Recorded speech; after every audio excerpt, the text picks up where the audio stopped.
Hey, it's Angie. And Becky. And she is our recipe for a health food columnist for the Oklahoman.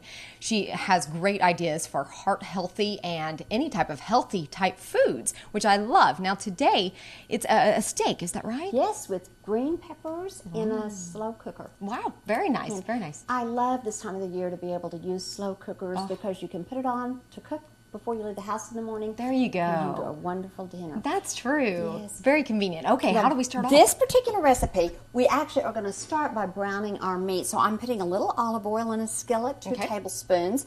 We'll let this get hot, and then we're using round steak. Okay. And round steak is very, very lean.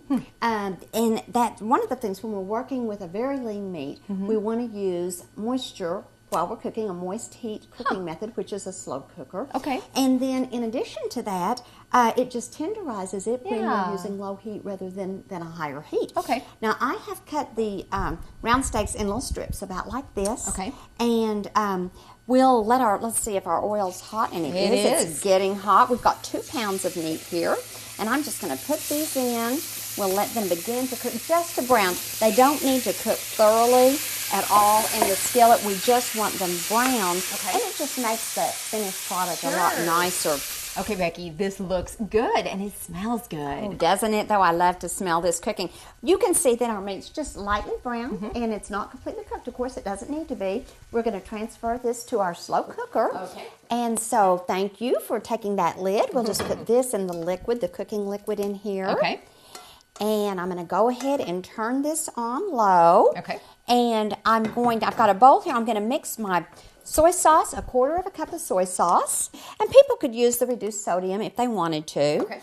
And freshly minced garlic. Add that.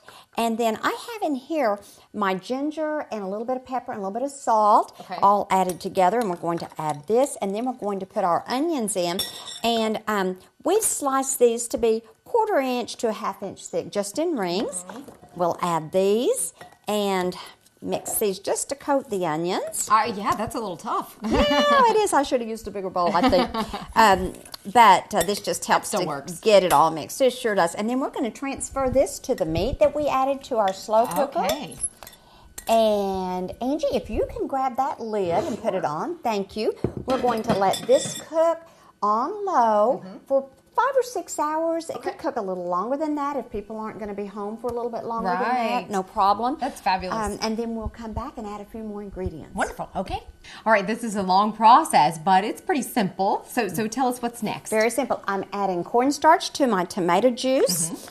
And we want to mix this up really well. When you're working with cornstarch, you always need to add it to a room temperature or a cool liquid. If you add it to a hot liquid, you can't get the lumps out. Oh, really? So we want to get all the lumps out. Okay. And then we'll add it to our other ingredients. And this will just make a nice thick gravy. So let me add this. Oh, that's going to be good. And then give it a stir here because we want it to mix with our other liquid ingredients that are down in the bottom of the vegetables and the meat. This is definitely worth the wait. Oh, it is. Doesn't it smell good? I know, it does. Okay, Angie, if you want to go ahead and put the lid on again, and we're going to turn the burner up to high. Okay. And we need to let it cook just a few minutes. Now, that's going to vary according to someone's slow cooker. It may, in 10 to 15 minutes, it may take a half an hour, but just until it thickens. All right. And then we'll be ready to eat it. Okay.